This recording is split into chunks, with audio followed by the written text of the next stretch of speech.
بسم الله الرحمن الرحیم. السلام علیکم د زلمی ریډیو اوریدونکو او کتونکو خراغلاس درته وایم. اوریدونکو او کتونکو نن تاسو ما راوستي 400 ته او په 400 کې زه تاسو ته څو داسې کورنۍ په ګوته کومه چې یو خوا د دفاع وزیر پرویز خټک صاحب وی چې زما په صوبه کې ماته غریب وښیې، نو دا د هغوی دپاره هم یو ثبوت دی او د ثبوت نه علاوه زه نن د دغه خلکو تاسو ته غوښتنه هم کومه څونه چې فلاحي ادارې دي، دې نه علاوه چې کوم د ملکي د دولت ادارې دي، د حکومتي ادارې دي،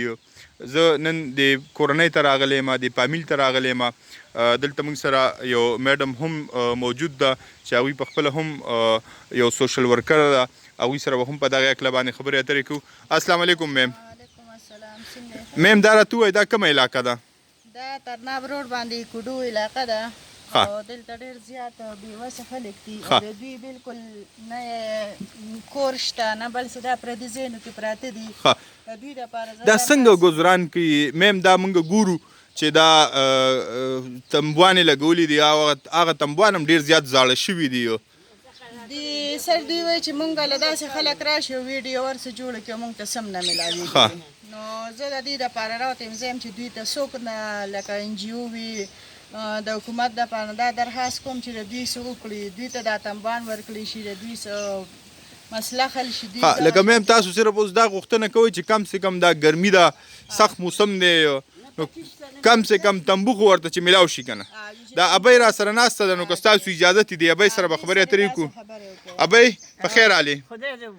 ابۍ دا راته ووایه څه تکلیف دی، څه مشکل لرئ؟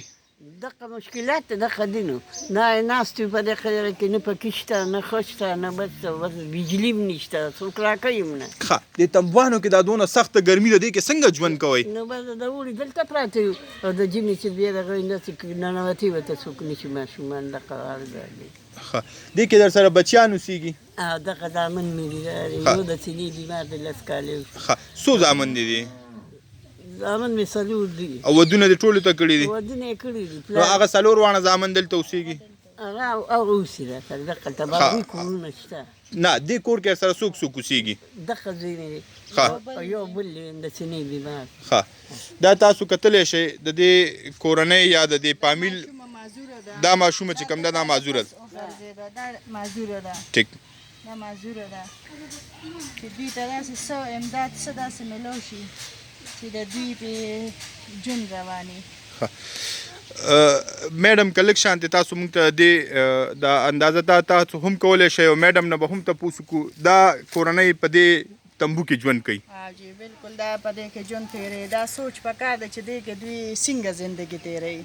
ښه او تاسو وایئ چې د دې نه مخکې هم داسې ویډیوز والا راغلي وو، د دې ویډیوګانې جوړې کړي؟ راغلي دي، هر څه پې به غشتي یا نه غشتي، خو دوی سره چا هیلپ نه دی کړی. زه نن راغلی وم، ما راشه چې دوی له دا نه څه وکړي چې حکومت والا وکړي، ان جي او والا څوک داسې راشي چې دوی له خو دا خیمې ورکړي که نه چې دا وخت به کې تېر شي.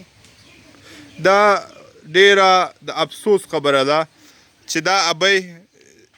بنګله نه غواړي، موټر نه غواړي، بجلی نه غواړي، او دا نن صرف دونه غوښتنه کوي چې ما ته د یو روغ تنبو خو میلاو شي چې په هغې کې ژوند کومه. دا د دې یو تنبو حال تاسو کتلی شئ، دا یو تنبو نه دی لګېدلی، دا 15 تنبوان لګېدلي دي. د دې مطلب دا دی چې دلته 15 کورونه چې کوم دی ژوند کوي. دا تاسو کتلی شئ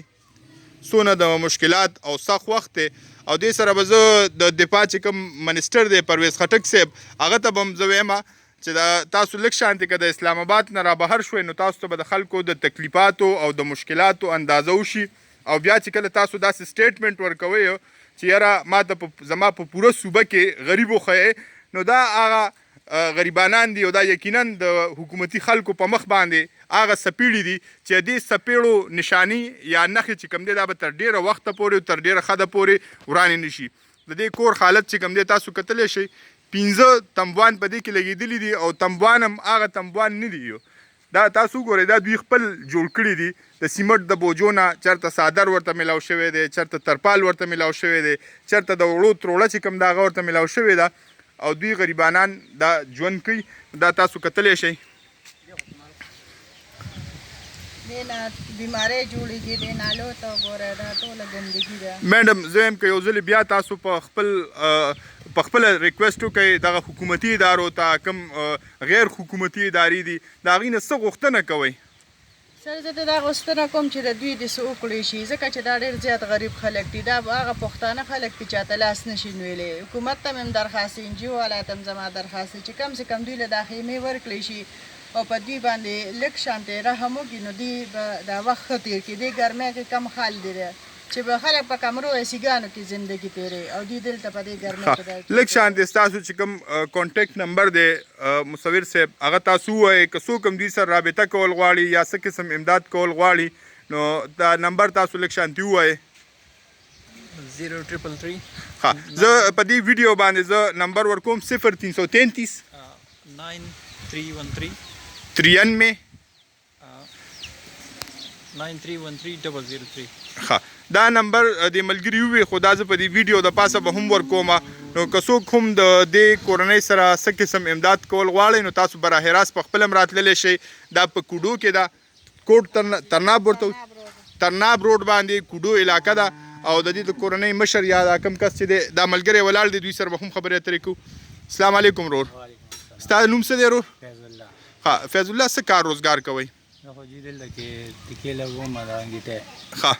فیض الله دا راته ووایه دا کور د خپل دی که نه دا پردی دی نه جی دا پردی دی دا راته ووایه څو بچیان دي